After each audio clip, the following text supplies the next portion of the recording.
Oke, kembali lagi di channel Juhud dan Imaro. Nah, sekarang kita lagi podcast lagi nih, podcast kedua bareng Bang Fadil Ramdansyah. Ramdansyah. Eh, Halo, Gimana nih Bang? Sehat nggak Bang kabarnya? sehat, sehat, alhamdulillah. Alhamdulillah. Nah, jadi teman-teman di podcast ini kita tuh akan bahas terkait apa ya? Lebih ngobrol kayak ngalir gitu lah, terkait ya pemikiran, ide-ide, pola pikir, dan sebagainya lah terkait pola pikir itu. Nah, pertama dari pemikiran sendiri. Menurut Antum nih, Bang Fadil, apakah berpikir berpikir itu penting? Dan kalau penting, seberapa penting? Iya, berpikir penting atau tidak? Jawabannya adalah sangat penting. Kenapa? Karena Oke, akal atau pikir itu atau pikiran itu adalah satu perangkat yang memang Tuhan bekali atau Tuhan berikan kepada kita. Untuk apa? Untuk menemukan jawaban, untuk mencari makna, untuk merenungi hal-hal yang terjadi dan lain sebagainya. Jadi terkadang kita belum menyadari gitu. Kita tuh punya akal atau kita punya pikiran. Jadi tahap awal tuh kita sadari kalau kita tuh punya akal dan pikiran, setelah itu baru kita gunakan untuk berpikir, memikirkan banyak hal dan lain sebagainya. Jadi sangat penting begitu. oke, berpikir sangat penting. Setuju, Ana juga setuju. Berpikir itu sangat penting karena berpikir itu adalah kalau menurut Ana ya dasar dari segala sesuatu. Jadi manusia dalam Ya, melakukan suatu hal, baik itu misalkan berkegiatan, mau secara individu gitu, atau secara interpersonal, berkomunikasi atau berkegiatan dengan orang lain, itu juga pasti kita memerlukan dasarnya yaitu berpikir gitu. Nah, setelah itu berpikir itu banyak sekali ya teman-teman jenis-jenisnya. Perlu teman-teman tahu. Jadi misalkan nih kita melamun sekalipun gitu, melamun, mengimpikan sesuatu, nah itu juga masih dimasuk berpikir. Karena definisi berpikir sendiri adalah proses mental yang melibatkan otak untuk mengolah atau memproses suatu informasi gitu. Jadi cakupan berpikir ini sangat luas gitu.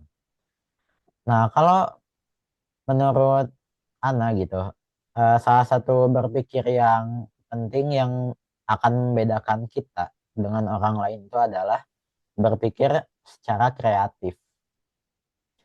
Nah, kenapa berpikir kreatif?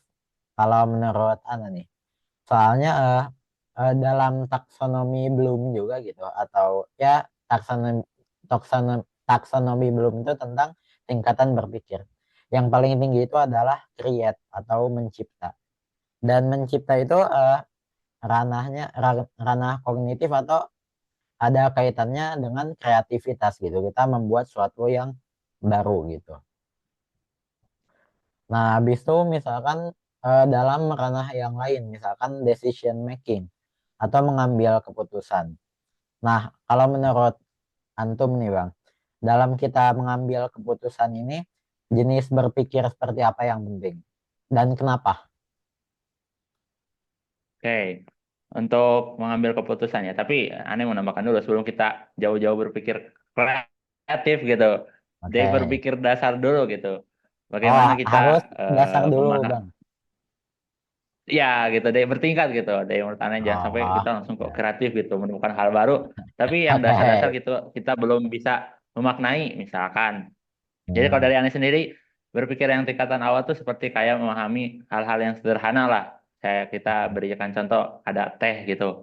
Kita lihat, oh teh tuh bentukannya kayak gini, ada gelasnya, ada gulanya, ada entehnya, ada sendoknya. Kita pahami gitu dari sudutnya, oh gini, gini, gini. Setelah itu, kalau dari aneh ya, Ah, kita memahami, eh, setelah memahami komponen-komponen gitu, kita memahami hubungannya gitu. Ini nih teh itu untuk apa sih? Untuk diminum kah? Untuk orang itu atau untuk saya gitu. Nah, saya kita tahu pemahaman tentang keberkaitan gitu. Satu komponen komponen yang lain apa mengalami gitu. Kita seruput. alhamdulillah enak ternyata manis. Nah, kita merasakan. Nah, itu salah satu mungkin pengalaman dari indrawi gitu. Nah, menurut saya itu tingkatan berpikir gitu. Kemudian kalau kita setelah bisa memahami hal-hal yang singkat atau hal yang seperti itu, untuk mengambil keputusan, yang terpenting adalah kita berpikir secara rasional gitu. rasional Bagaimana ya. cara Hmm. kita bisa mempertimbangkan gitu. Oh ini ternyata ini hal yang baik atau ini hal yang jelek. Hal ini kalau dipaksakan seperti ini loh. Ya itu rasional gitu. Tidak apa ya, tidak gampang terbawa oleh opini atau hal-hal yang tidak jelas gitu. Jadi kita harus punya panduan sendiri gitu dalam berpikir kalau menurut Ane. Berpikir rasional. Jadi artinya kita tuh berpikir berdasarkan ini kan, data dan fakta, ya kan? Jadi Betul. bukan sebatas kayak opini atau asumsi saja kan. Jadi kita lihat data yang realnya di lapangan, apa fakta yang terjadi di lapangannya. Nah, baru kita berpikir tuh dari data dan fakta tersebut. Oke, menarik. Nah, tapi eh, ada nggak sih kayak tokoh-tokoh gitu yang antum tahu nih Bang, yang mereka tuh membahas tentang jenis-jenis berpikir ini kayak yang apa berpikirnya secara rasional atau lebih baik menggunakan opini gitu atau gimana? Ada nggak Bang? Ya, kebetulan pas banget baru baca buku dari Dr. Fahrudin Faiz yaitu Menghilang Hmm. Menemukan Diri Sejati. Di sini beliau menyinggung beberapa pemikiran atau beberapa tokoh. Seperti yang antum sebutkan tadi, tokoh-tokoh ini mewakili dari ragam jenis cara berpikir. Yang pertama itu ada René Descartes gitu. René Descartes dengan opininya atau dengan gagasannya bahwa rasionalisme itu sangat penting gitu. Apa gagasan yang sangat populer itu ketika aku berpikir maka aku ada gitu. Bagaimana kita berpikir Oh, rasional itu kita ada. meragukan semua hal yang kita lihat atau kita alami gitu. Ini benar nggak sih? Ini sebenarnya benar nggak? Ini benar nggak gitu. Nah itu kita diawali dengan keraguan gitu. Nah setelah kita mengawali itu dengan keraguan, kita mulai menemukan jawaban gitu. Apakah ini benar? Apakah ini salah? Nah, satu hal yang pasti dari kita berpikir adalah keberadaan kita sendiri gitu. Ketika kita berpikir, nah pasti kita tuh ada karena kita memikirkan gitu. Apakah teh ini manis? Itu kan kita yang baru memikirkan, tapi yang pasti itu adalah kita yang ada gitu. Salah satunya itu berpikir secara rasional gitu. Tapi kalau gitu artinya kalau kita tidak berpikir artinya kita tidak ada dong. Iya. Sebenarnya banyak pandangan lagi ya. Tapi itu tadi sih, kalau menurut aneh, kita kadang nggak sadar kalau kita tuh punya pikiran gitu. Kita kadang nggak punya kesadaran kalau kita tuh punya akal gitu. Jadi saya kira itu seperti bunuh diri identitas gitu. Sebenarnya kita masih hidup, tapi kita kayak mati. Karena apa? Karena kita nggak mikir gitu. Kalau menurut aneh Oh ya. ya, benar benar. Apalagi orang di apa ya, yang katanya IQ-nya itu rendah, orang-orang di negara yang IQ-nya itu rendah. Jadi kan dalam misalkan sesuatu nih, ada sesuatu yang sedang ngetren gitu, mereka kita ikut-ikutan saja gitu tanpa tahu. Misalkan ada joget-joget kayak gimana gitu, langsung diikutin. Ya, Padahal mereka nggak tahu gitu makna dari jogetan itu tuh apa gitu. Siapa tahu ada makna atau kayak konotasi yang negatif dari tren tersebut. Nah, cuma karena mungkin terlalu malas untuk berpikir ya, akhirnya mereka nggak berpikir dulu dan melakukan sesuatu tanpa berpikir, tanpa atau mereka berpikirnya sangat singkat, mereka tidak berpikir secara rasional, yang hasilnya adalah membawa keburukan tentunya bagi kehidupan mereka sendiri. betul. Menurut Anda itu sih kalau yang di apa? Kalau yang terkait berpikir rasional. Oh ya, nah Ya, tadi setelah kan itu ada tokoh selanjutnya ada lagi. yaitu Oh, Henry Bergson. Ya, ada lagi. hmm, Yaitu Henry Bergson itu mengkritisi yang sebelumnya gitu bahwa berpikir itu nggak hanya selalu pakai akal gitu, nggak selalu hanya rasional gitu, tapi ada juga asal pemahaman atau sumber pengetahuan itu dari intuisi. Apa itu intuisi? Intuisi itu seperti bawaan atau seperti suara hati, ya berkaitan dengan moral lah seperti tadi air teh gitu. Air teh kalau kita minum sendiri kiranya tidak enak gitu. Ketika kita sekitaran kita ada orang-orang tanpa merasakan juga teh yang kita minum gitu. Nah, itu salah satunya intuisi atau bawaan hati gitu. Bentar. Intuisi atau bawaan hati. Suara hati. Oh, jadi, nah bedanya apa nih Bang sama yang pertama? Ya, bedanya kalau yang intuisi ini, kalau yang Anda baca itu lebih ke berkaitannya dengan mewakili atau pemikirannya dari filsafat timur gitu, cara Hmm. keagamaan, cara spiritual gitu. Karena apa? Karena memang kalau kita alami sendiri gitu, terkadang kita tuh seperti mendapatkan apa ya, suara hati atau hati itu inginnya seperti ini gitu. Tapi terkadang hati itu berbentrokan dengan apa ya, akal kita gitu. Nah, itu pasti ente rasakan lah. Itu emang agak sulit untuk menjelaskan gitu apa bedanya gitu. Tapi intinya itu dari hati gitu. Oh, jadi apa ya? Jadi kita tuh melakukan suatu berdasarkan hati, hati nurani gitu ya. Hati yang paling Ya, kecil. salah satunya. Hati kecil. Kalau yang pertama mah dia benar-benar berpikir ya, berpikir menggunakan Ya, fakta dan data, kan berpikir secara rasional. Contohnya, kalau gini masuk nggak Bang kira-kira? Misalkan nih dalam eh, bernegara gitu, misalkan jadi presiden. Terus keadaannya genting nih, misalkan lagi ada virus antara lagi ada virus ditambah eh, ada penjajah gitu mau nyerang. Misalnya keadaan genting kayak gitu. Nah, habis itu tuh presiden itu dihadapkan dengan dua pilihan. Ini ngebagi anggaran ya. ya, Antara anggarannya itu ditingkatin ke militer. Nah, kalau anggarannya dimasukin ke militer, ditingkatin ke militer, nah rakyat ini akhirnya dibiarin pada kena virus.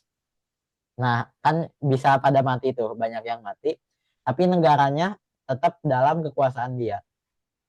Atau yang atau yang kedua, kalau yang kedua itu anggarannya ditingkatkan dalam bidang kesehatan.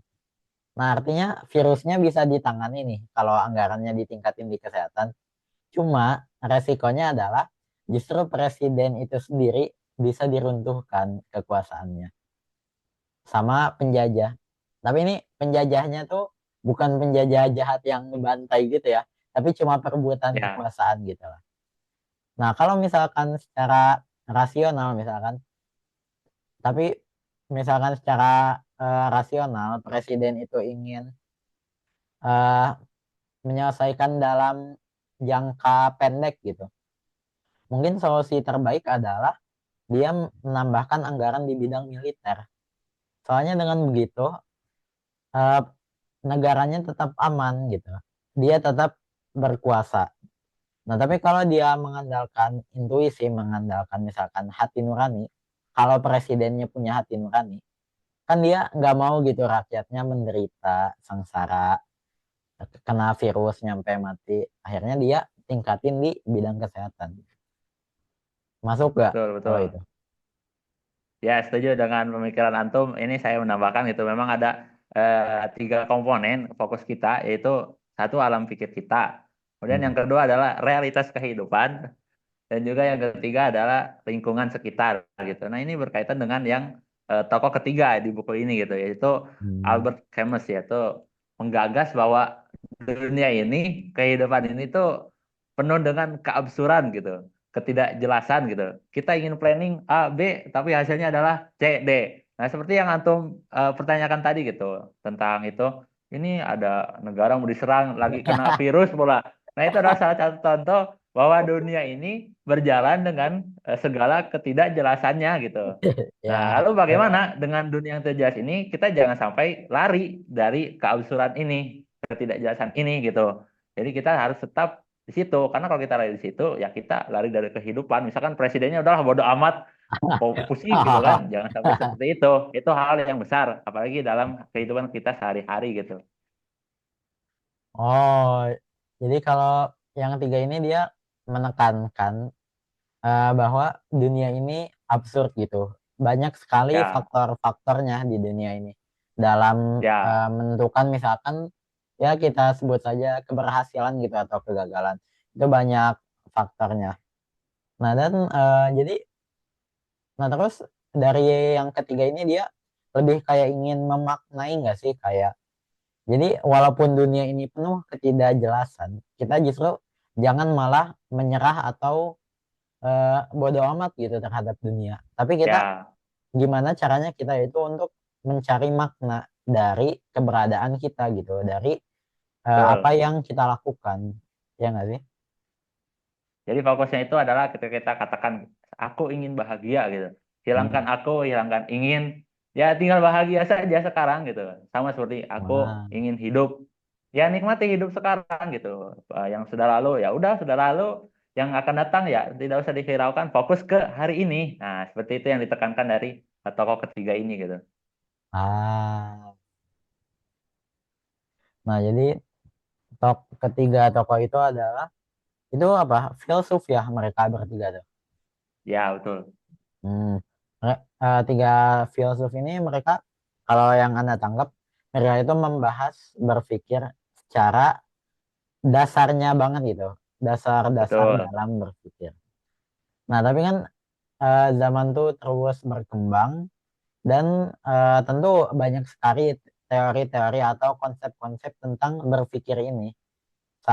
Sehingga justru di zaman sekarang terbentuklah kayak beberapa kerangka pikir atau pola pikir tertentu. Nah, kalau di sini nih yang menurut bakal kita bahas adalah tentang pertama idealis, kedua adalah pragmatis, yang ketiga adalah realistis. Nah, kalau menurut antum nih Bang, kita mulai dari yang pertama deh, idealis. Idealis itu apa Bang? Kalau Anies sendiri idealis itu seperti satu ide atau satu makna atau satu kebenaran yang diyakini seseorang dan dia akan terus memperjuangkannya sampai di titik darah penghabisan gitu. Jadi sangat-sangat apa yang dengan subjektifnya dia yang sangat tinggi, dia akan mewujudkan bagaimanapun keadaannya, bagaimanapun tantangan ke depannya. Itu idealis. Hmm, kalau contohnya, Contohnya yaitu ya yang saya sangat kagumi yaitu Tan Malaka atau Jenderal Sudirman.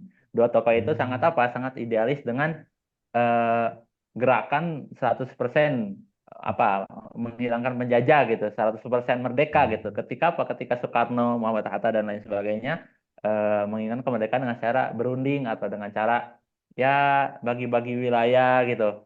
Nah, hmm. mereka itu mengkritik gitu. Tidak ingin karena apa? Karena terjadi juga gitu apa? Agresi militer satu dan agresi militer dua yaitu kita dikhianati karena kita setelah berunding-berunding ternyata musuh ternyata licik gitu.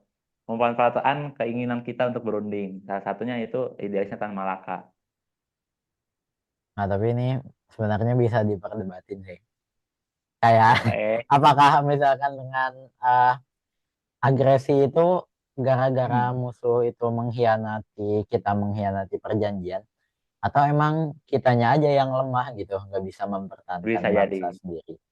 Nah, tapi yang akan kita diskusikan di sini bukan terkait sejarah itunya, tapi adalah poinnya kan Bang ya, bahwa contoh orang idealisme tuh kayak gitu tuh, kayak Tan Malaka. Di mana misalkan yang lain tokoh-tokoh kayak Soekarno atau Bella Bung Hatta ya, mereka tuh memilih dengan cara yang damai gitu dengan penjajah. Tapi kalau Tan Malaka ini dia memilih jalan yang berbeda, yaitu ingin mengusir ya dalam tanda kutip mengusir 100% penjajah, bukan dengan jalur yang ngomong baik-baik gitu. Nah, kalau dari Ana sendiri, Ana ada contoh juga terkait idealisme ini, yaitu Elon Musk. Ya, pasti udah banyak banget lah orang yang tahu. Jadi kalau Elon Musk ini yang Ana tangkap, idealisme dia itu ingin membawa manusia itu ke bulan, ingin membuat ke bulan, ke Mars, ke planet lain. Nah, ini kan suatu mimpi yang kalau kalau anak kecil misalkan di zaman dulu pengen saya ingin pergi jangankan ke Mars gitu, ke bulan aja. Nah itu kan bisa kayak ditertawakan dong gitu, kayak apa sih bohongan segala macam. Nah tapi kalau ini Ya. Elon Musk ini dia benar-benar serius gitu, ingin membawa manusia ke Mars. Bukti seriusnya dari mana? Dari dia membangun SpaceX atau kayak apa ya, perusahaan yang dia berfokus pada space exploration atau untuk mengeksplorasi luar angkasa, bikin roket, menganalisis misalkan bintang-bintang, planet-planet. Nah, nah tapi hal tersebut ada, SpaceX itu ada, itu dasarnya dari mana? Itu adalah merupakan buah dari idealisme Elon Musk yang dia ingin membawa Betul. manusia ke bulan. Nah, kalau Ana itu contohnya yang idealis. Nah, terus kita lanjut dulu ke yang selanjutnya terkait pragmatis. Kalau menurut Antum nih Bang, pragmatis itu apa? Kalau menurut Anies sendiri pragmatis itu hematnya adalah pelarian, pelarian orang yang tidak punya idealis. Ketika apa? Ketika dia tidak punya identitas, ketika dia tidak menemukan makna, ketika dia lari karena tidak punya satu hal yang dia pegang, dia lari ke apa? Lari kepada satu komunitas, atau dia lari pada satu lingkungan, atau dia lari kepada hal yang sedang ramai atau yang sedang viral. Itu salah satu pragmatis. Tapi di sisi lain pragmatis memang pola pikir yang ingin cepat gitu, hasil fokus langsung ke depan ke hasil. Tapi ketika dia tidak diseimbangkan itu fatal kalau menurut Ane. Oh, jadi pragmatis ini bisa dibilang sebagai kebalikannya idealis ya. Ya, Soalnya kan bertolak belakang sekali, kalau idealis dia memiliki suatu impian gitu. Jadi nah, bedanya itu dari tolak ukur kebenaran. Kalau idealisme itu dia tolak ukur kebenarannya adalah apakah sesuatu sesuatu itu sejalan dengan idealnya dia, sejalan dengan prinsipnya dia. Nah, kalau sesuatu itu sejalan dengan prinsip dia, maka seorang idealis itu menyatakan sesuatu itu benar. Dan apapun yang tidak seprinsip dengannya itu adalah sesuatu yang salah. Nah, tapi kalau pragmatis, dia itu beda jauh. Dia ngikutin lingkungan. Misalkan lingkungan dia nih, misalkan di lingkungan dia, misalkan ada dua pilihan antara A dan B. Kalau di lingkungan dia menganggapnya hal yang benar itu A, ya udah seorang pragmatis dia, oh ya udah yang benar A. Terus begitu pindah ke lingkungan lain bilangnya yang benar adalah B, bukan A. Yang pragmatis, yang dia nggak mikir panjang lebar, nggak peduli. Pas dia berada di lingkungan yang membenarkan B, dia bilang aja, oh iya B benar. Jadi tolak ukur kebenaran dia itu bukan berdasarkan ideal dia atau prinsip dia. Karena dia sendiri sebenarnya nggak punya prinsip. Tapi tolak ukurnya adalah dari uh, idealnya lingkungan, dari prinsip yang ada di dalam suatu lingkungan tersebut. Nah, kalau contohnya nih Bang, menurut Antum apa yang pragmatis ini? mungkin kalau dari Ane ya seperti misalkan di satu teritorial yang dia tuh misalkan berjualan gitu. Dia tuh nggak punya Hmm. ide untuk jualan apa, tapi dia hanya lihat yang jualannya lagi misalkan lagi viral, dia ikutin orang-orang yang lagi banyak kesini, dia ikut kesini gitu. Sehingga apa? Sehingga salah satunya ya tidak munculkan kekreativitasan. Salah satunya itu kalau Hmm. pragmatis itu contohnya. Jadi dia bisanya cuma ikut-ikut orang doang ya. Kalau Ya, ATM gimana tuh ATM? Yang ATM. amati, tiru, modifikasi. Nah, itu Apakah itu pragmatis juga? itu sebenarnya kembali kepada filosofi masing-masing sih. Bisa jadi dia Oh. tuh idealis dia tuh adalah pragmatis kan bisa jadi juga gitu kan. Karena ya itu Benar-benar. tadi kata Ane bilang manusia tuh serba unik gitu. Mereka terus berevolusi, mereka terus berkembang, tapi mereka terkurung juga, terbatasi dengan apa? Terbatasi dengan ruang, terbatasi dengan waktu. Tapi itu bisa jadi alternatif lah ketika kita mengikuti dan tapi ya syaratnya gitu, jangan sampai terus-terusan tenggelam dengan pragmatis itu, tapi kita harus mengembangkan ide sendiri gitu. salah satu dari Hmm. aneh. Jadi nggak bisa secara langsung tok gitu. Orang tuh disebut pragmatis ya. Karena oh ya, Ya. karena yang tadi yang apa prinsip dari yang orang filsuf ketiga tadi bahwa dunia ini absurd. Ya, kadang kita nggak bisa mengerti gitu pola pikir orang tuh karena saking absurdnya dunia. Hmm. Nah, kita lanjut ke yang realistis. Nah, menurut Antum apa nih Bang? Realistis itu. Bedanya bedanya Kalau apa sih sama pragmatis dan idealis tuh? kalau realistis realistis sendiri tuh dia lebih kayak bisa menyeimbangkan dan mempertimbangkan gitu. Buruknya nggak dapet hasil yang sangat tinggi juga dia nggak terlalu berkeinginan gitu. Jadi dia lebih berdamai itu dia menyesuaikan dengan ya realita dunia gitu. Realistis tuh lebih bisa mempertimbangkan gitu. Di tengah-tengahnya lah kalau menurut aneh ya, hemat aneh. Oh, jadi realis itu berada di tengah antara ide realistis itu di tengah antara idealis dan pragmatis ya. Jadi Ya kalau dia menurut aneh. nggak punya kayak ideal sendiri kayak oh saya ingin A pokoknya wajib A gitu nggak boleh B nggak boleh C. Nah dia nggak gitu. Tapi Ya, dia lihat kayak which one is the best gitu. Mana jalan yang paling bagus gitu. Dan dia juga ya, melihat ke lingkungan kayak mungkin kalau pragmatis kayak oh lingkungan A dia A, lingkungan B dia B, tapi tanpa mempertimbangkan misalkan baik buruk ataupun untung rugi. Nah, tapi kalau realistis dia lihat lingkungan, misalkan lingkungan A. Nah, tapi dia pertimbangkan juga apakah A ini baik atau buruk gitu. Kalau baik ya udah dia ikutin, kalau buruk ya udah dia nggak ikut-ikutan. Itu bedanya antara eh, realistis itu dengan idealis dan juga pragmatis. Nah, oke, kalau menurut Antum nih Bang, anta, antara tiga ini apakah ada yang paling bagus atau sama aja? kalau menurut aneh tiga sudut pandang ini saling melengkapi. Menurut aneh Oh, ini berurutan. melengkapi. Hmm. Sama apa? Kita harus menemukan diri kita yang hilang gitu.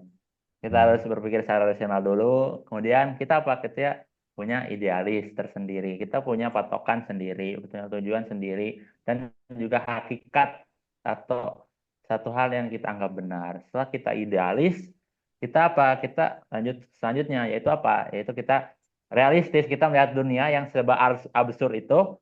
Bagaimana kita tidak lari pada kenyataan, tapi kita melihat realita dan kita menyesuaikan. Kemudian kalau dia orangnya punya ingin memaknai hidup yang tinggi atau yang besar, dia tidak hanya mengubah diri dia, tapi dia bisa mengubah lingkungan atau mengubah dunia. Nah, disitulah dia berbaur dengan masyarakat yang kebanyakan atau khalayak yang kebanyakan pragmatis gitu. Dimana dia bisa membuat orang-orang yang pragmatis ini, yang belum menemukan jati diri, dia bisa membantu orang-orang untuk punya jati diri dan menemukan makna atau hakikat dari kehidupan mereka masing-masing.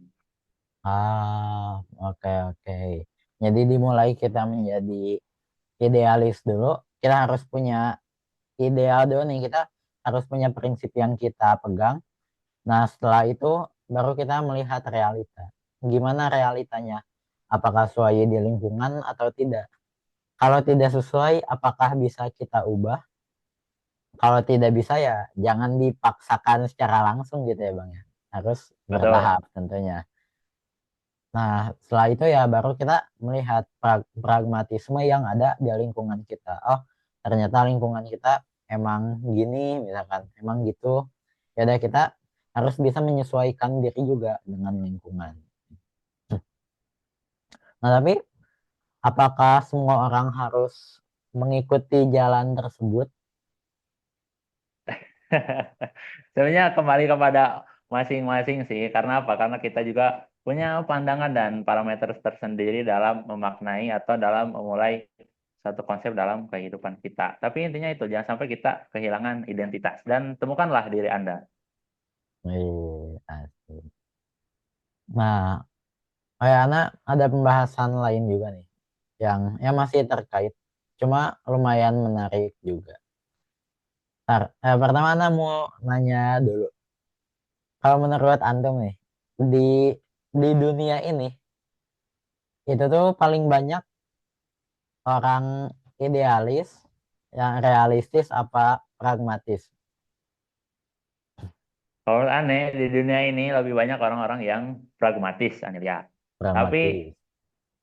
aneh lihat orang-orang yang melakukan perubahan itu mereka yang memiliki apa? Mereka yang memiliki idealis yang tinggi.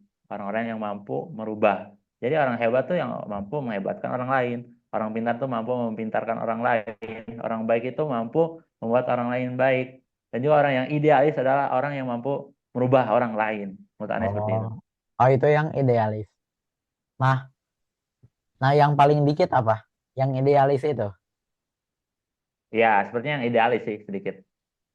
Hmm, nah, nah bisa ini yang menjadi pertanyaan anak. Menurut Antum, apakah menjadi seorang yang idealis itu sulit? Apa mudah? Kembali lagi kepada masing-masing ya. Setiap orang punya jalan masing-masing. Tapi yang aneh lihat sendiri orang yang idealis itu tantangannya sangat besar. Karena apa? Seakan-akan dia tuh berjuang sendiri gitu dalam satu dunia atau dalam Hmm, satu tatanan dunia yang penuh dengan mekanismenya itu. Dia tuh apa ya? Menerima sakitnya sendiri, menerima cemoohan orang lain, dianggap berbeda dan lain sebagainya. Orang idealis menurut aneh banyak sekali tantangannya gitu. Orang idealis banyak tantangannya. Dan Antum memilih yang mana? Kalau aneh ya aneh milih yang idealis. Tapi ketika apa? Oke. Ketika juga aneh harus apa menyesuaikan dengan lingkungan gitu. Ah, ya, jadi benar ya, Ana juga setuju bahwa menjadi seorang yang idealis itu sulit, sangat sulit, karena kita itu kayak ngelawan arus gitu, beda sendiri. Kalau Ya, misalkan orang lain pada jalan ke sini berkerumun, kita sendiri ngelawan arus dulu. Kan kayak susah gitu, capek. Nah, cuma nah Ana juga pernah baca buku namanya Force versus Power atau Power versus Force gitu kalau nggak salah namanya.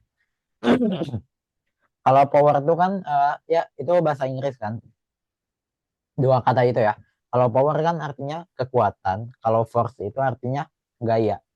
Nah, jadi di situ tuh ngebahas bahwa dalam manusia berinteraksi itu kita itu punya suatu energi yang bisa memikat orang lain.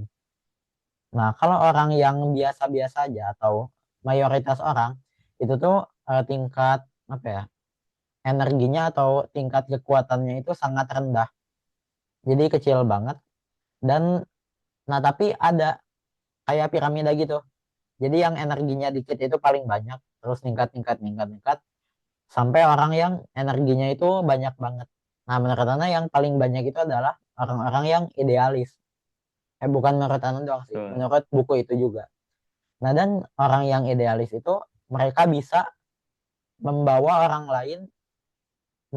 lain kepada kebaikan atau kepada keburukan juga, tergantung idealisme yang dipegang oleh seorang idealis tersebut.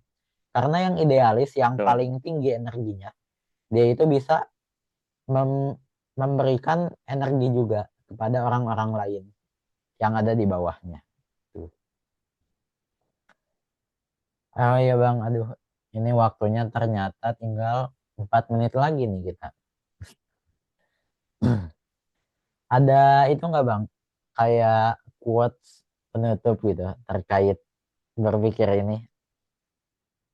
Dari Tan Malaka sendiri, idealisme adalah kemampuan terakhir bagi para pemuda. Dan dari Ane, jadilah air, jadilah air yang menyelam lautan yang sangat luas.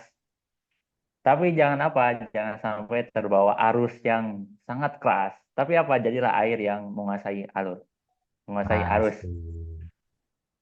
Mantap, mantap. Oke, thank you Bang Fadil udah ikut podcast ini lagi. Udah jadi podcast kedua kita ya. Ya, Alhamdulillah.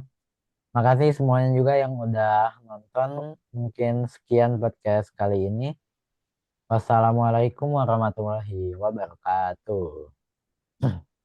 Waalaikumsalam warahmatullahi wabarakatuh. Sampai jumpa semuanya. Screenshot, screenshot, simpen, Siap. download.